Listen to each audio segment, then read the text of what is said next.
Hello, my precious friends. I really hope that you are doing great. Welcome to our today's class. It is our third lesson on the 8th topic of Form 4, which is called X-rays.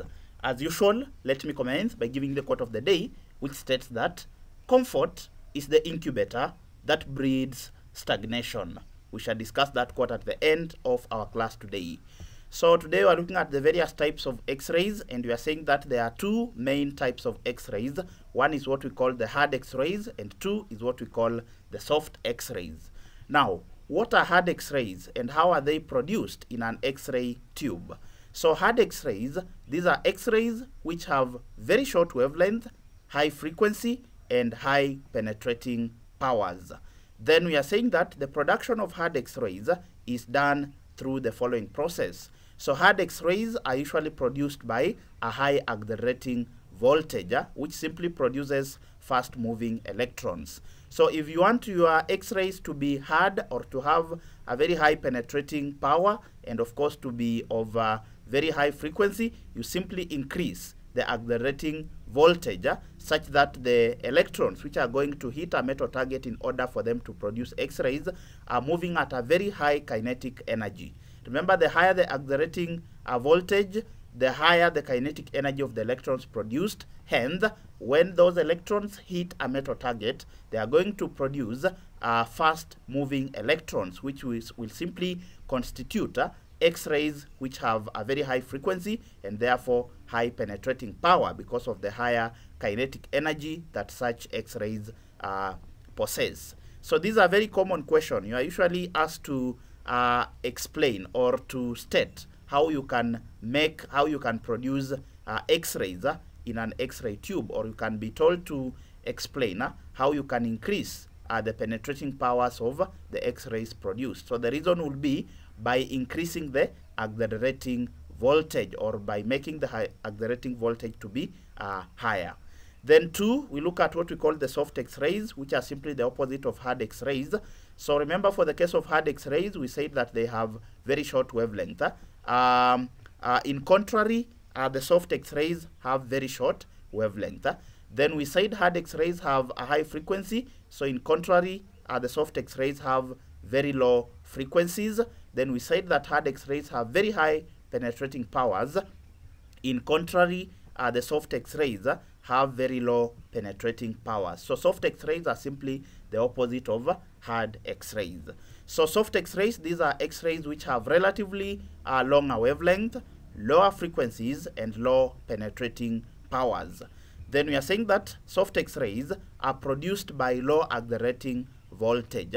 So if you want to produce very soft X-rays, you simply reduce or lower the accelerating voltage such that the electrons which are going to hit the metal target in order to produce the X-rays, such electrons are moving at very low velocities because they possess very low kinetic energy. Therefore, they are going to produce electrons moving at very lower speed. So the higher the accelerating voltage, the higher the kinetic energy of the produced electrons, and therefore the harder the X-rays. And the lower the accelerating voltage, the lower the kinetic energy of the electrons which are going to hit the metal target in order to produce X-rays, and therefore the lower the velocity or the speed of the produced X-rays. Therefore, the softer the X-rays are. Then next we look at what we call the quality of X-rays which are produced. Remember, another term for quality of X-rays is simply the hardness or the softness of the X-rays that have been produced. So how can we control, or how can we determine the quality, or whether the X-rays produced will be hard or soft X-rays? So the quality of X-rays is controlled by the potential difference between the filament and the metal target, where the electrons are going to hit so that they produce X-rays. Remember, the higher the potential difference, or what we are simply calling the accelerating voltage, because the potential difference will actually determine the accelerating voltage of that particular X-ray tube. So you can control the quality or the hardness or the softness of X-rays produced by simply controlling the potential difference between the filament and the target, such that the higher the potential difference, the higher the kinetic energy of the produced electrons that are going to hit the metal target in order to produce X-rays.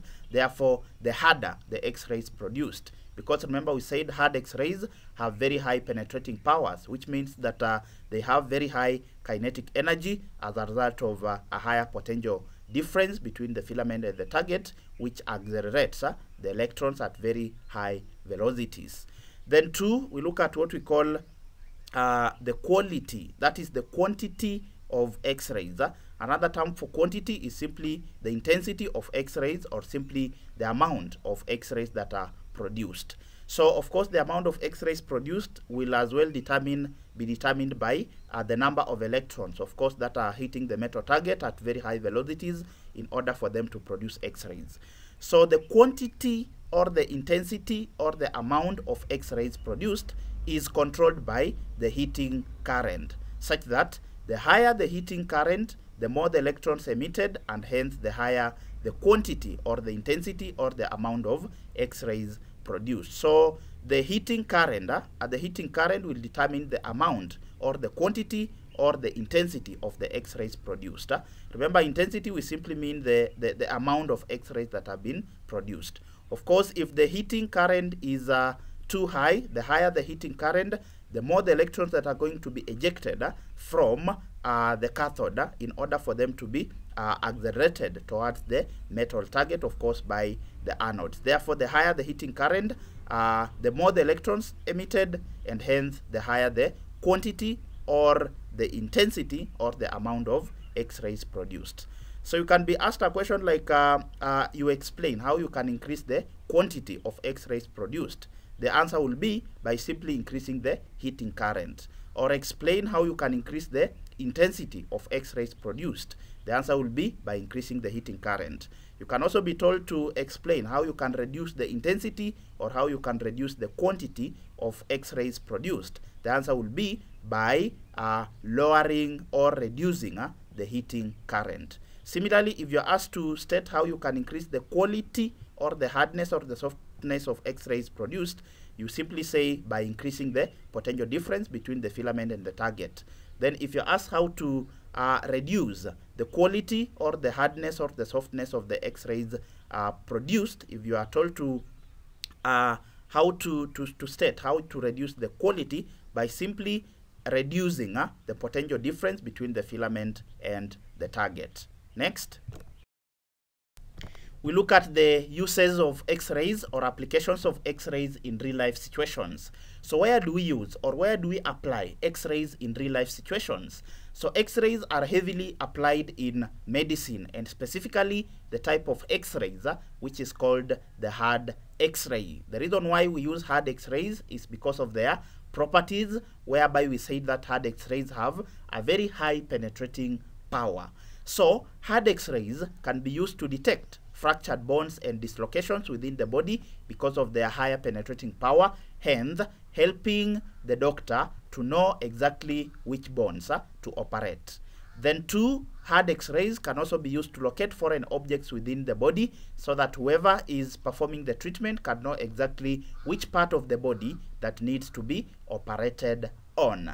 Then also, X-rays can be used to detect growth inside the body. Again, we are using hard X-rays because of their higher penetrating power, so they can be used to show us a clear picture of which area of the body is developing a growth so that it can be operated on. Then 4, X-rays can be used to treat cancer. Of course, they can show us which cells are suffering from cancer so that the doctor can operate on. Then, of course, the last application in medicine of X-rays is that X-rays can be used to sterilize surgical equipment before they are being packed. Again, here we are using hard X-rays because of their higher penetrating power. So they can be used to kill some of the maybe the viruses and even the bacteria because of their higher penetrating power, which that is on surgical instruments, so that they can be used to operate different patients without transferring those particular bacteria or viruses to a different patient.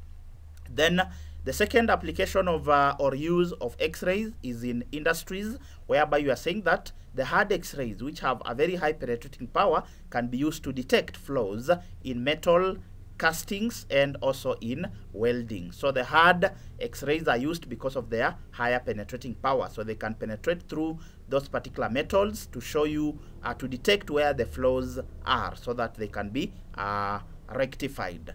Then the second application of X-rays in industries is in crystallography, simply the study of crystal structures.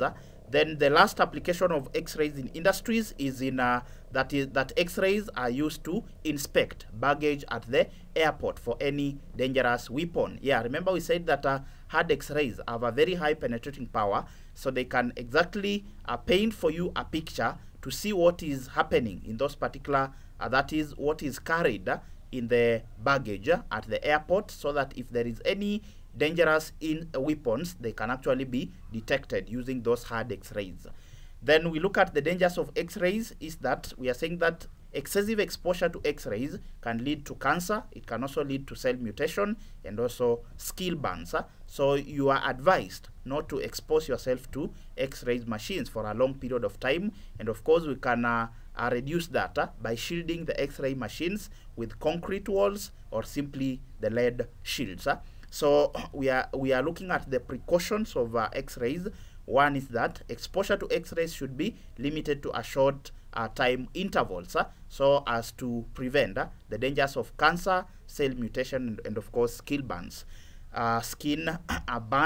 Then the second precaution when using the X-rays machines is that X-ray tubes should be surrounded by lead shield. Remember, these lead shields are used to absorb any stray X-rays that could be harmful to human body. So should be surrounded by lead shields to protect the operators from stray X-rays. Then the third and the last precaution when using X-ray machines is that concrete walls should be used to rooms that store X-ray tubes. Remember, also concrete walls can be used to absorb any stray X-rays to prevent them from harming people working closer to that particular room where X-rays machines are stored. So we've come to the end of our class today, but we need to discuss the quote of the day. The quote of the day stated that comfort is the incubator that breeds stagnation.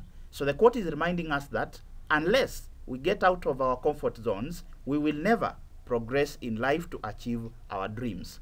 Remember that if you are serious about changing your life, you have to go through uncomfortable situations. Therefore, you should stop dodging the process and the responsibilities, but instead embrace that particular process towards success, because that is the only way you can improve and grow. And lastly, recall that success is not the absence of failure.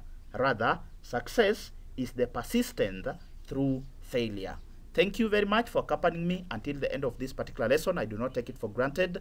In case you are new to the channel, kindly hit the subscription button and also turn on the notification bell so that whenever I upload a new video, you will get notified. Until next time, this is Kind Tuition Academy. Thank you very much.